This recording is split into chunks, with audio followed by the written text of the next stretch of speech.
Cet automne, on s'est rassemblés, les prédicateurs, l'équipe de prédicateurs d'Église, puis moi ensemble, pour partager sur la direction qu'on voulait donner au message des prochains mois. C'est pour ça que quand que vous avez des messages, c'est des séries, parce qu'on se rencontre, puis on décide ensemble, sur la direction de Jean-Mathieu, qu'est-ce qu'on va faire, qu'est-ce qu'on va prêcher, on se partage les dates, tout ça. Puis Priscille puis moi, on a décidé de se partager la fête des mères et la fête des pères. Puis là, on a dit, Pierre-Luc, tu vas faire la fête des mères, puis Priscille va faire la fête des pères. On fait, quelle bonne idée! Sur le coup, en tout cas, c'était une bonne idée. Après, je me suis mis à stresser. Parce que qu'est-ce que je peux bien dire aux mères? C'est correct que j'aime mieux avoir mes notes dans les mains. Honnêtement, là, je ferais la pire mère au monde. Demander juste à mon épouse comment je suis poche pour me lever la nuit pour ramasser une flaque de vomi, là, c'est vraiment pas mon don. Moi, j'ai rien à montrer aux mères. Puis là, je me suis dit, je pourrais leur faire un message qui leur réchauffe le cœur, qui les encourage, qui les valorise. Puis là, ils vont revenir à la maison, puis lundi, tout va continuer comme avant. Ça va être passager. Moi, ce que je veux vous offrir ce matin, c'est un message qui va changer quelque chose pour vous. Un cadeau. Je vais vous faire un cadeau. Je vais me faire porte-parole. Puis je vais prêcher aux hommes, dans leur vie, ce qu'ils aimeraient que vous compreniez. Est-ce que vous aimeriez que les hommes comprennent? Excusez, c'était pas clair. Je me suis mélangé dans mes mots. Ce que vous voudriez que vos hommes comprennent. Oui, je ne suis pas dans la tête des femmes. Puis ça a peut-être l'air un peu bizarre de prêcher aux hommes le jour de la fête des mères. Fait que j'en ai parlé à une femme mariée. Moi, j'ai demandé qu'est-ce qu'elle en pensait. Puis elle a tout de suite réagi avec joie. Puis elle s'est empressée de me partager ce qu'elle voudrait que les hommes chrétiens d'aujourd'hui comprennent. Fait que je me suis dit, je pense que j'ai touché quelque chose. Ce qu'elle m'a dit, c'est les hommes d'aujourd'hui souffrent d'adamisme. De quoi? D'adamisme. L'adamisme, elle a dit, quand Ève a été tentée par le serpent à manger le fruit, Adam, il était à côté, puis il n'a rien fait pour la protéger d'elle-même. Il n'a rien dit, il a juste mangé le fruit avec elle. Il a été mou, il aurait dû mettre ses culottes puis la protéger à ce moment-là. Alors, mesdames, avec votre permission, je vais parler avec à vos hommes ce matin. Est-ce que j'ai votre permission? Oui. Pfiou! Une chance, parce que sinon, il aurait fallu que j'improvise. On va aller dans Genèse 2, versets 15 à 25. Le Seigneur prend l'homme et il le place dans le jardin d'Éden pour le cultiver et pour le garder. Le Seigneur donne cet ordre à l'homme. Tu peux manger les fruits de tous les arbres du jardin, mais tu ne dois pas manger les fruits de l'arbre qui fait connaître ce qui est bien ou mal. Oui, le jour où tu en mangeras, tu mourras, c'est sûr. Dans le texte qu'on va lire ensemble, là, il y a quelques trucs que je veux souligner. Premièrement, Dieu a créé tous les animaux mâles et femelles, mais il a créé l'homme tout seul. Pourquoi? Avant même de créer la femme, la première chose que Dieu donne à l'homme, c'est une job. Puis il lui donne une règle à suivre. Avez-vous déjà remarqué qu'il a donné la règle à l'homme avant que la femme soit créée? Oh! Prends soin du jardin, puis ne mange pas le fruit de l'arbre de la connaissance du bien et du mal. Puis là, on va continuer, versets 18 à 20.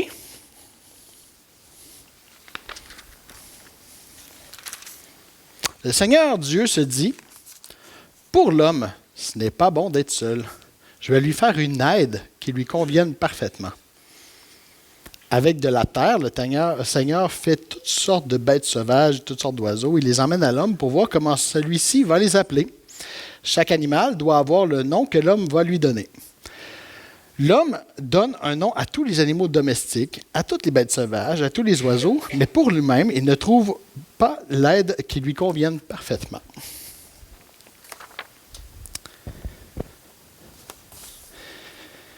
Après un petit bout, Dieu décide, il s'aperçoit que l'homme, c'est pas bon que l'homme soit tout seul, il a besoin d'aide. Il a un gros job à faire, il a besoin d'un aide.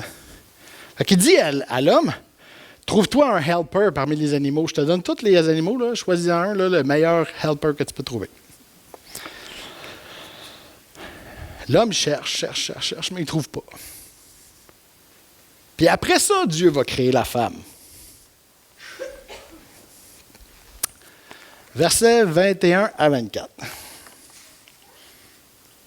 Alors le Seigneur, Dieu, fait tomber l'homme dans un sommeil très profond et lui prend une côte et il referme la peau à sa place.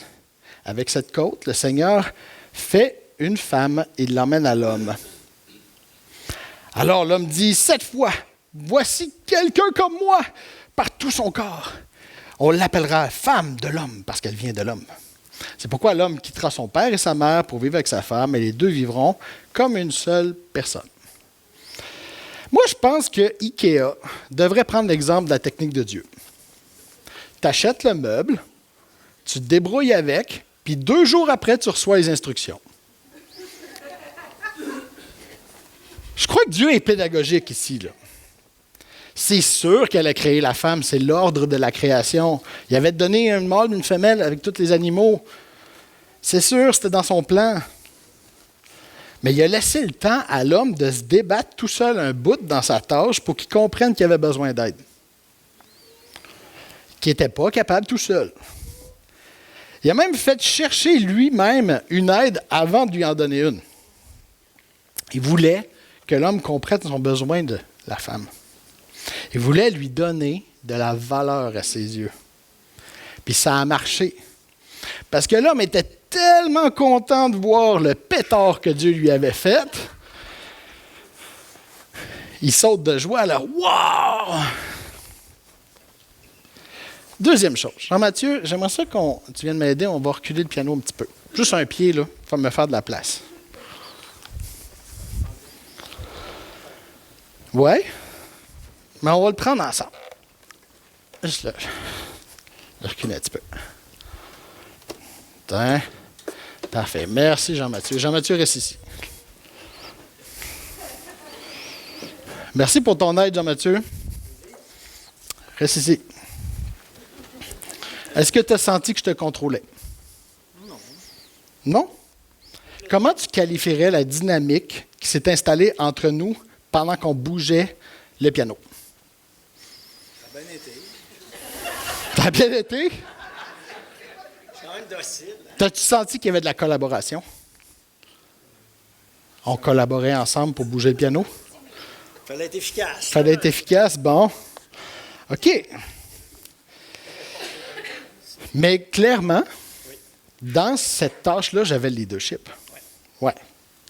C'est moi qui avais le leadership du projet. Mais tu es venu m'aider. Ouais.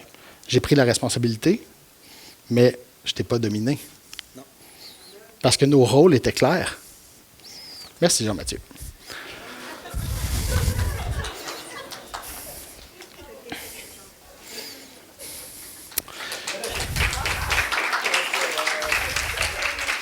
Tu peux aller au prochain verset.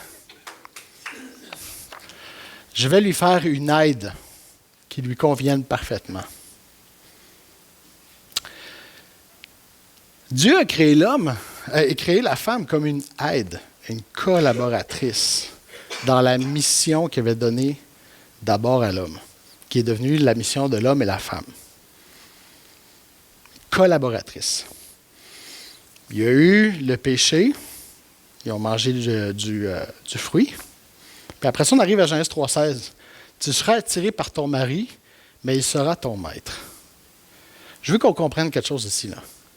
Ce n'est pas un commandement de Dieu. Ce n'est pas un commandement de Dieu. C'est une malédiction. Dieu a dit, parce que vous avez décidé de prendre en main votre propre gestion de votre vie au lieu d'écouter mes conseils, Voici ce qui va arriver. L'homme va dominer sur toi. Ce n'est pas un modèle à suivre.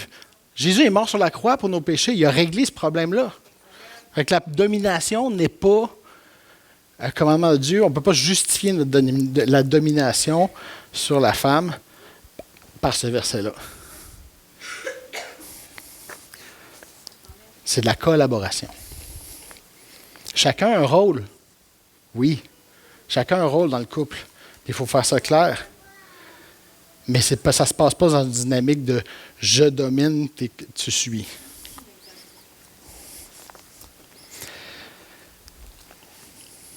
Que ce soit le féminisme ou le masculinisme qu'on envoie dans notre culture aujourd'hui, le problème, c'est qu'aujourd'hui, on débat du rôle de la femme et de l'homme en termes de pouvoir et de domination.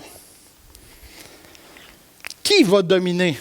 C'est comme si l'homme et la femme étaient ensemble dans un lit, puis il y avait une couverture qui s'appelle le pouvoir, puis chacun tire de son bord pour avoir le plus gros morceau de la couverte. Mais ça, c'est la domination. Que ce soit d'un bord ou de l'autre, qui domine, c'est quand même la conséquence du péché. On serait supposé de pousser la couverte vers l'autre et dire « Tu vas être bien, je vais t'en donner le plus que je suis capable. »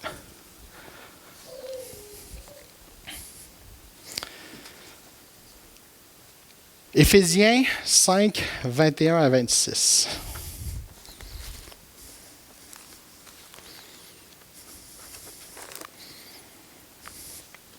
Obéissez les uns aux autres par respect pour le Christ. Les femmes à leur mari comme au Seigneur. En effet, le mari est le chef de sa femme comme le Christ est le chef de l'Église. Le Christ est le sauveur de l'Église qui est son corps. Comme l'Église obéit au Christ, les femmes doivent obéir pour tout à leur mari. D'accord. Bon, souvent, on focus sur ce bout-là. Hein? Marie, aimez votre femme comme le Christ a aimé l'Église. Il a donné sa vie pour elle. Aimer sa femme, c'est s'aimer soi-même.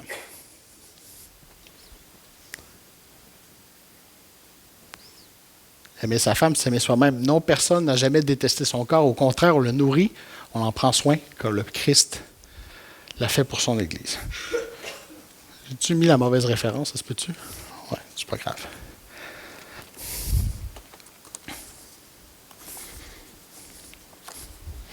Dans ce passage-là, quand il y a de la colère, quand on se sent dominé, on bug sur les mots « femmes doivent obéir à leur mari ». On a l'impression que c'est de la domination ici. Là. Mais rappelez-vous la dynamique que je vous ai expliquée au début? Le plan de Dieu, c'est de la collaboration.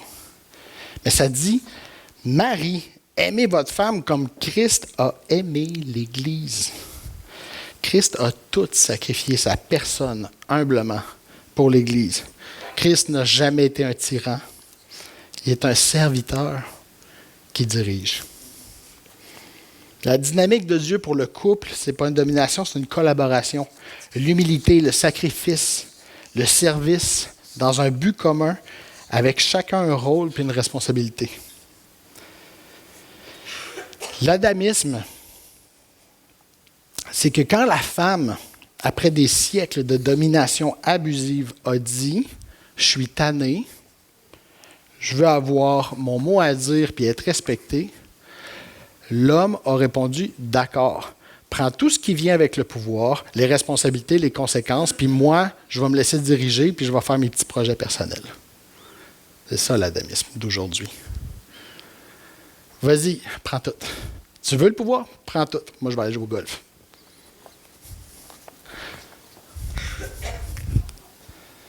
Genèse 2,16.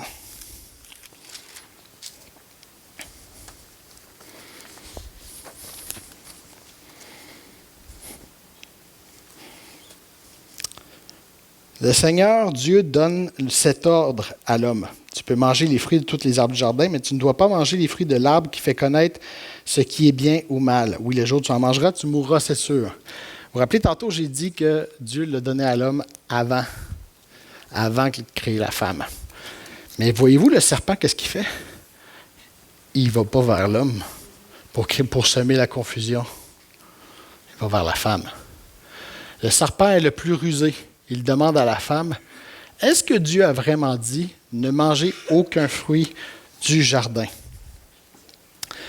Dans le jardin, Dieu a donné à l'homme le commandement. Donc, quand le serpent a commencé à tordre la vérité, pourquoi tout de suite l'homme n'a pas pris ses responsabilités et n'a pas corrigé le tir? Pourquoi il n'a pas dit ah, wow, le serpent, là, il n'a jamais parlé qu'on ne pouvait pas manger aucun fruit du jardin. Il a dit on ne fait juste pas manger le fruit de celui-là. Les autres, on peut les manger. Vous lirez ce texte-là, comment le serpent il est bon, juste pour tordre un petit peu, tordre un petit peu ce que Dieu a dit, juste pour emmener le doute, puis semer le mensonge. Puis si on va dans Genèse 3, 9 à 12, tu peux continuer. Ouais. Ça dit, le Seigneur Dieu appelle l'homme et lui demande, où es-tu? L'homme répond, je t'ai entendu dans le jardin, j'ai eu peur parce que je suis nu, alors je me suis caché. Le Seigneur Dieu lui demande, qui t'a appris que tu étais nu? Est-ce que tu as mangé le fruit que je t'avais interdit de manger? L'homme répond, la femme que tu m'as donnée, c'est elle qui m'a donné ce fruit et j'en ai mangé. Non seulement l'homme n'a pas pris sa responsabilité. Avez-vous remarqué Dieu confronte Adam en premier? Pourquoi? Parce que c'était à Adam qui avait donné la responsabilité de la règle.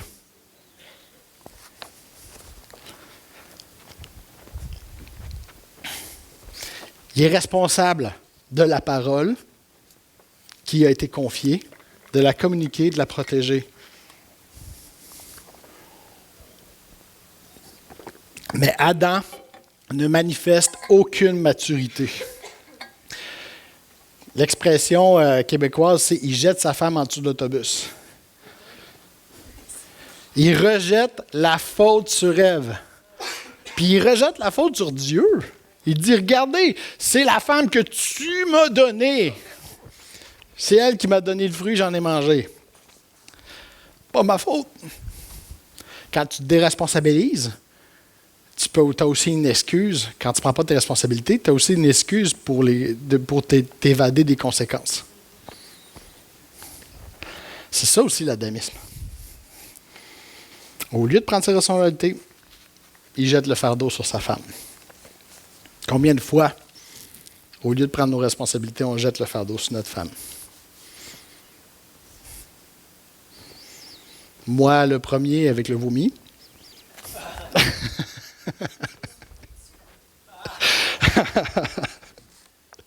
OK.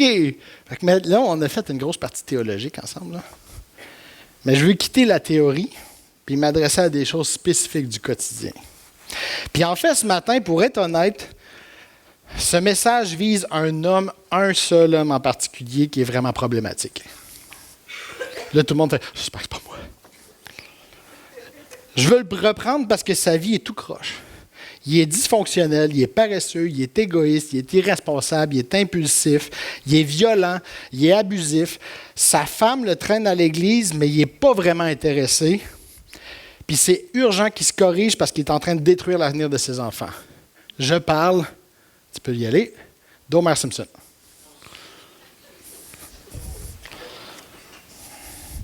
La plupart d'entre... Y a-t-il des gens qui ne connaissent pas Homer Simpson ici? Je sais qu'on est multiculturel, mais je pense que les Simpsons ont été traduits dans tellement de langues. Si cet homme-là existait vraiment, là, si on y pense là, si cet homme-là existait vraiment, il serait en prison. Puis pourtant, on l'aime. Pourquoi est-ce qu'on l'aime?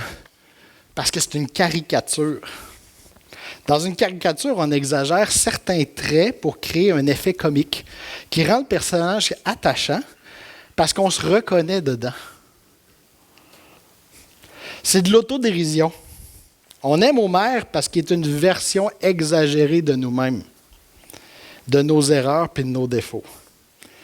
Mais on oublie de comprendre que ces défauts-là ont besoin de changer en nous. C'est pas parce qu'Homer est pire que nous que ça nous justifie. Fait que je veux qu'on comprenne ensemble pourquoi Homer est aussi exécrable. Premièrement, le plus gros défaut, tu peux mettre le prochain, le plus gros défaut selon moi de Homer, c'est que quand il se met en colère, il perd totalement le contrôle. Il devient violent, abusif et destructeur. Hey, c'est un cas de DPJ que vous voyez là. Savez-vous que c'est tellement violent, cette scène-là, dans les Simpsons? Vous savez que les Simpsons, ça fait au-dessus de 30 ans que ça roule, là. C'est tellement violent que dans les derniers épisodes, ils ont arrêté ce joke-là, la joke de l'étranglement, parce que ça choquait trop de monde. Ouais. Mais quand il se met en colère, il étrangle Bart. Lui, il étrangle Bart physiquement. Mais il y a beaucoup d'entre nous qui étranglent nos proches avec des mots, qui étranglent nos proches avec de la manipulation émotionnelle puis de l'humiliation.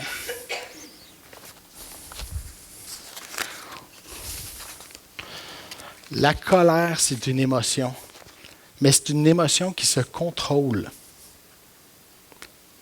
La colère, c'est une émotion. Les émotions font partie de nous, puis vous savez que les émotions, ce n'est pas un péché. Vous n'avez jamais besoin de vous sentir coupable de vivre une émotion, même si vous ne l'aimez pas, cette émotion-là. Ce n'est pas un péché, les émotions. Dieu se met en colère.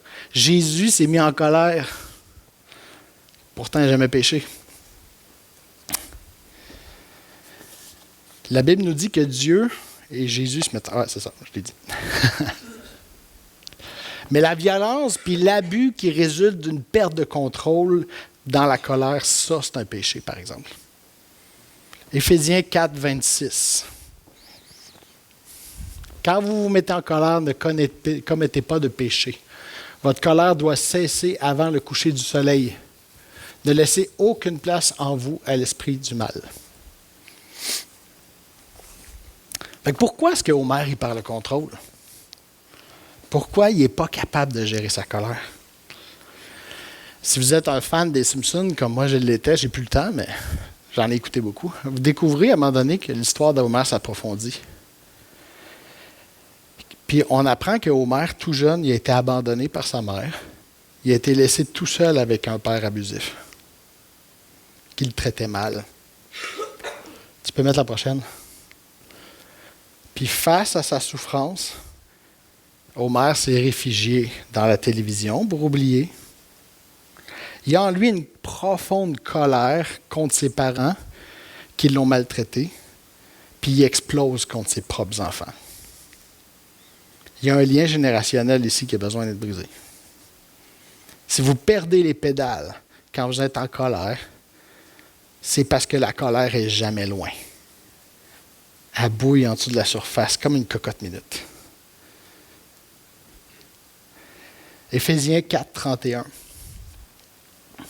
Ne gardez pas dans votre cœur le mal qu'on vous a fait. Ne vous énervez pas, ne vous mettez pas en colère.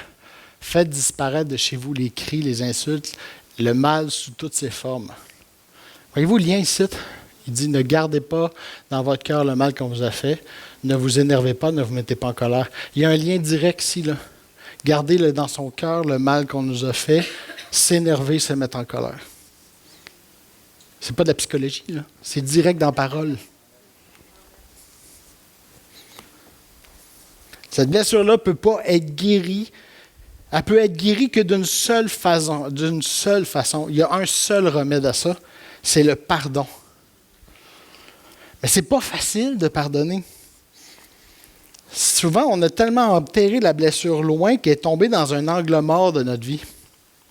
Puis on pense que c'est pas grave, on est le mal qu'on nous a fait, c'est du passé, tout ça. Non, c'est du présent. C'est du présent à chaque fois que vous perdez le contrôle. Puis sans le savoir, tu perpétues la malédiction qu'on a mise sur toi, puis tu la transfères à tes enfants. Il faut briser par la prière. Il y a des frères, des sœurs chrétiennes qui peuvent vous aider, peuvent vous conseiller, vous supporter. Il faut le briser en écoutant le Saint-Esprit. Il faut le briser pour que le lien générationnel, la malédiction générationnelle se termine avec toi. Tant que vous gardez cette amertume-là en vous, vous êtes victime de la personne qui vous a fait du mal. Même si elle est morte, elle continue à répéter dans votre tête. Votre tête elle-même, elle répète les blessures qu'elle vous a faites. La seule façon de la faire partir, c'est de la pardonner. Même si elle n'est plus là, elle continue à détruire votre vie. puis la vie de ceux que vous aimez. Un homme viril, ça a le courage de pardonner. Un homme viril, ça a le courage de chercher de l'aide quand ça en a besoin. Si Homer aurait eu le courage d'ouvrir son cœur et se laisser guérir par le Seigneur, il serait capable d'être patient avec Bart. Puis Bart, il grandirait pour devenir un homme mature, responsable et aimant. Mais dans un autre épisode qu'on voit plus loin, on découvre que les 3 enfants d'Homer, on découvre qu'est-ce qu'ils deviennent. Bart, il devient un irresponsable, instable, incapable de conserver un travail ou une relation. Lisa devient une féministe agressive, un bourreau de travail, esclave de la performance, ayant toujours besoin d'être la meilleure pour sentir l'approbation qu'elle n'a pas reçue de son père. Puis Maggie devient rebelle. Le lien générationnel se perpétue. La deuxième chose que je vais adresser dans la vie d'Homer, c'est la fuite. Tu peux mettre la prochaine. Homer est constamment en fuite de sa souffrance. Il y a des comportements malsains pour engourdir le mal. Il est alcoolique. Il va au bar avec ses amis tous les soirs pour ne pas être à la maison puis participer à la vie familiale. À la maison, quand il est à la maison, il écoute la télévision de longues heures. Son épouse Marge fait tout. Le ménage, la cuisine, le devoir, les enfants, l'éducation spirituelle, c'est Marge qui l'a fait. Puis pendant qu'il écoute la télé, en mangeant puis buvant. En fait, c'est tellement illogique que Marge reste avec lui. Marge a aussi ses propres problèmes. Ça, on n'en parlera pas aujourd'hui, mais ça pourrait être intéressant à un moment donné de voir Marge a le syndrome de victime, de la femme battue. Là. Mais elle reste avec Homer même si Homer est exécrable. Puis elle endure, puis elle dit jamais rien. Aujourd'hui, on parle d'Homer. Homer va à l'église, mais il va à l'église pour fuir. Pourquoi? Pour fuir la confrontation avec sa femme, pour qui c'est important que toute sa famille aille à l'église. Mais quand il est à l'église, il n'écoute pas. Il ne se laisse pas toucher. Parce qu'il ne veut pas être mis devant son état. Il fuit le Seigneur ayant l'air chrétien. Il a l'air chrétien quand il est à l'église.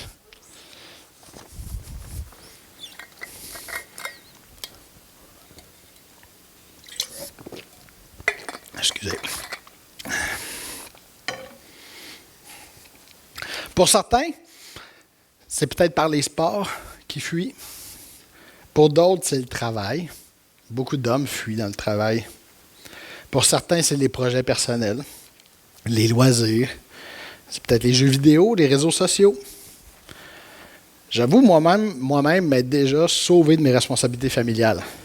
Je me suis déjà même sauvé en me trouvant une envie d'aller aux toilettes, puis y rester beaucoup plus longtemps que nécessaire pour ne pas être obligé de gérer la situation avec les enfants. Je l'ai déjà fait. Mais ça, c'est moi. Il n'y a personne d'autre ici qui a déjà fait ça. Vous savez, la fuite, c'est de l'adamisme aussi. Prendre mes responsabilités, c'est difficile. Fait que je trouve d'autres façons plus agréables de me rendre indisponible. Comme ça, j'ai une excuse. C'est de l'irresponsabilité. Quand on fait ça, on n'est plus l'homme de la famille, mais on est un des enfants de la famille que la mère, il faut qu'elle s'en occupe. On fait de notre femme une mère monoparentale d'un enfant de plus. Elle doit le nourrir, elle doit l'élever, elle doit l'aimer. Marge est devenue la mère de Homer. Elle a pris la place de la mère que Homer a abandonnée. Qui a abandonné Homer, excusez. Homer est devenu un petit garçon marié avec des enfants. Éphésiens 5, 25 à 33.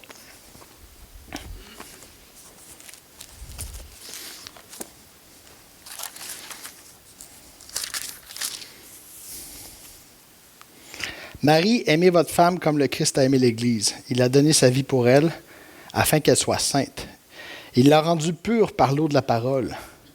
Il a voulu que l'Église se présente devant lui pleine de gloire, sans tache, sans ride, sans défaut. Il est voulu qu'elle soit sainte et sans reproche. À son tour, un mari doit aimer sa femme comme il aime son corps. Aimer sa femme, c'est s'aimer soi-même. Non, personne n'a jamais détesté son corps. Au contraire, on le nourrit, on en prend soin, comme le Christ le fait pour son Église. Est-ce que nous ne faisons pas partie du corps de Christ? Dans les livres saints, on lit, « C'est pourquoi l'homme quittera son père et sa mère pour s'attacher à sa femme. Les deux deviendront comme une seule personne. » Ce mystère est grand, et moi je vous dis qu'il s'agit du Christ et de l'Église. Mais il s'agit aussi de vous. Chacun doit aimer sa femme comme lui-même, et la femme doit respecter son mari. Le rôle d'un homme viril, c'est de se sacrifier. De sacrifier ses projets, de sacrifier ses rêves, de sacrifier son orgueil, de sacrifier ses amis, de sacrifier ses péchés pour le bien de son épouse et de sa famille. Mais si tu fais ça, tu ne vivras pas une vie misérable. Parce qu'après avoir accepté de tout sacrifier, tout ce que le Seigneur, que ton épouse te redonne, sans que ça soit une fuite de tes responsabilités, c'est une grâce. Tu ne vas pas être obligé d'arrêter de jouer au golf si tu aimes jouer au golf. Mais tu vas l'avoir sacrifié. Tu n'iras pas pour te sauver. Tu iras parce qu'on t'a béni et on te laisse y aller. Toutes les fois que ton épouse te dit « Vas-y, je vais tenir le fort pendant que tu es parti », c'est un geste d'amour. C'est un cadeau qu'elle te fait. Parce que ta vie ne t'appartient plus, elle appartient à Jésus, puis elle appartient à ton épouse, puis elle appartient à ta famille. Marc 10, 44 et 45. Si l'un de vous veut être le premier, il doit être esclave de tous. En effet, le Fils de l'homme n'est pas venu pour être servi, il est venu pour servir et donner sa vie pour libérer un grand nombre de gens. Homère, si tu deviens ce genre d'homme mature qui se sacrifie et qui prend ses responsabilités, ça ne sera même pas dur pour ton épouse de te respecter puis de te suivre parce que tu vas mériter son respect. Tu n'auras jamais besoin d'exiger son respect. Elle va te le donner parce que tu le mérites. Mais pour Homère, il n'y a pas eu de modèle parental. Est-ce que ça excuse son comportement? Non, parce qu'il faut qu'il laisse le Seigneur transformer, mais on comprend la source. Il n'y a pas eu de modèle parental. S'il arrêtait de fuir le Seigneur, il trouverait le Père qu'il n'a pas eu dans le Seigneur. Il trouverait l'amour d'une mère qu'il n'a pas eu dans l'Église. Puis sa relation, dans sa relation avec Dieu. Mais dans sa fuite, Homère reste intouchable. Son cœur est fermé à l'aide dont il a besoin. Ça ne sert à rien d'essayer d'être le genre d'homme responsable qui se sacrifie avec amour par ses propres forces. Ça ne sert à rien. C'est trop difficile. Tu ne peux pas y arriver tout seul. Ce qui va arriver, c'est que tu vas essayer, tu vas te décourager, puis le naturel va revenir au galop. C'est ça qui va arriver. Tu peux peut-être dire, je vais sortir d'ici avec des bonnes intentions. À partir de maintenant, je vais être un homme qui se sacrifie, qui se donne pour sa femme. Non, tu as besoin du Seigneur. La seule solution, c'est de tout donner à Dieu, puis d'accepter toute l'aide qu'il place sur ton chemin. Il y a des liens générationnels profonds à briser. Ces liens-là, ils remontent loin, ils remontent jusqu'à Adam. Ça s'appelle le péché.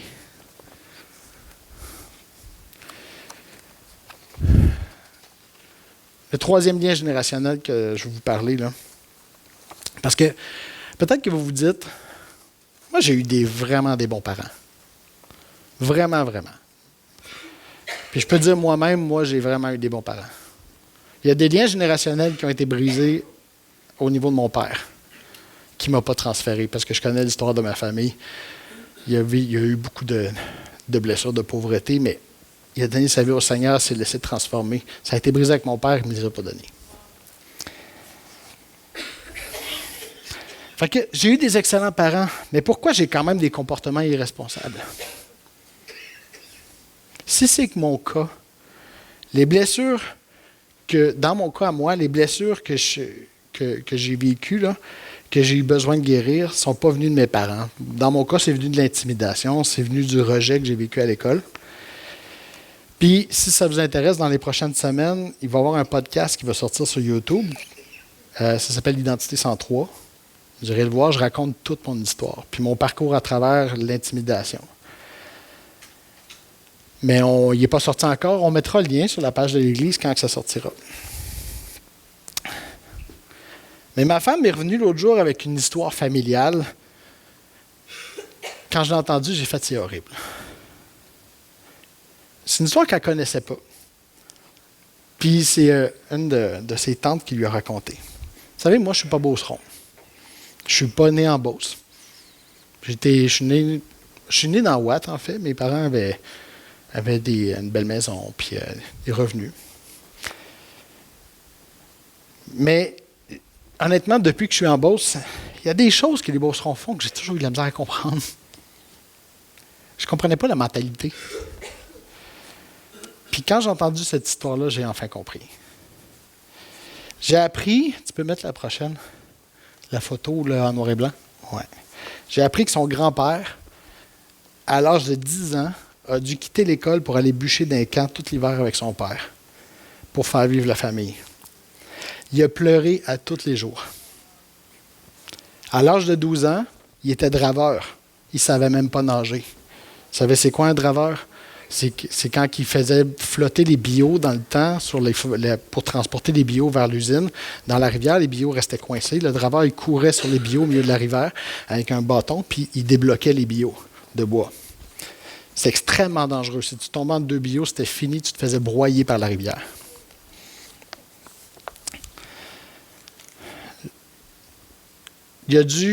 Jeune adulte, il a dû se sauver de son père, qui voulait le garder proche, toute sa famille proche d'eux autres, à Saint-Théophile.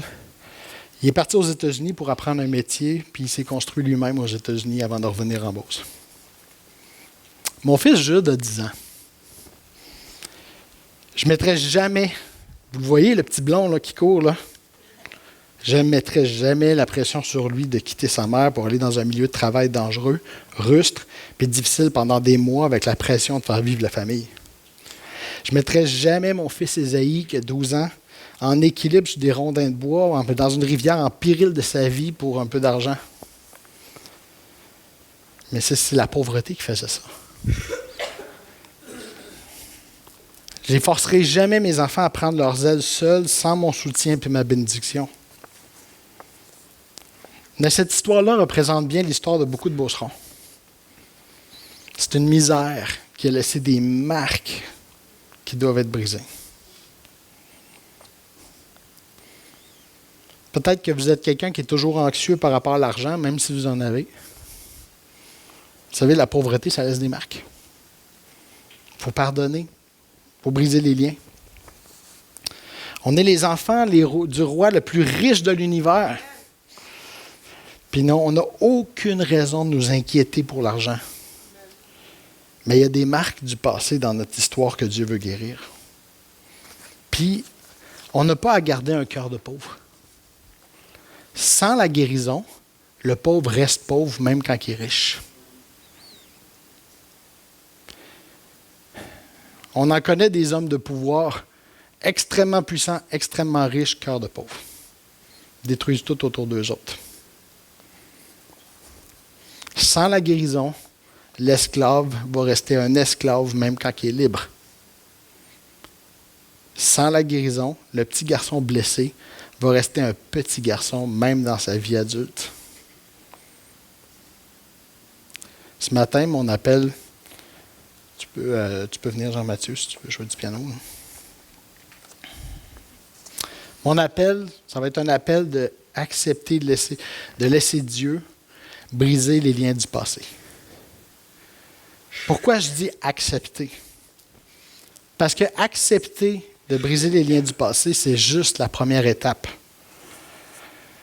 L'erreur qu'on fait souvent en tant que chrétien, c'est de repartir après l'Église, après un appel, un message inspirant, en pensant que tout est réglé. Parce que vous avez été touché puis vous avez ouvert votre cœur au Seigneur, tout est miraculeusement réglé. Puis, Dieu est un Dieu de miracles. Des fois, c'est instantané. Mais souvent, ce moment-là, c'est juste la première étape dans un chemin, un parcours qu'il faut passer à travers pour guérir. Sinon, si on ne prend pas le chemin, si on ne suit pas le parcours, le naturel va très rapidement revenir au galop. Puis en plus, vous allez vous mentir à vous-même, votre problème va tomber dans un angle mort parce que vous croyez que tout a été réglé lors de l'appel en avant. Parce qu'on a prié pour vous. On a un Dieu de miracles. Un miracle de cœur, souvent, ça se fait en étapes. Ça ne se fait pas tout seul. Mon appel, c'est l'humilité un matin. C'est d'accepter de laisser le Seigneur briser les liens du passé. Accepter de laisser le Seigneur guérir nos blessures pour qu'on devienne l'homme. Ou peut-être que vous êtes une femme ce matin et ça vous a parlé aussi, là. Écoute, il n'y a pas juste les hommes qui ont des liens du passé. Pour que vous deveniez l'homme que les femmes ont besoin dans leur vie. C'est le plus beau cadeau que vous pouvez lui faire aujourd'hui.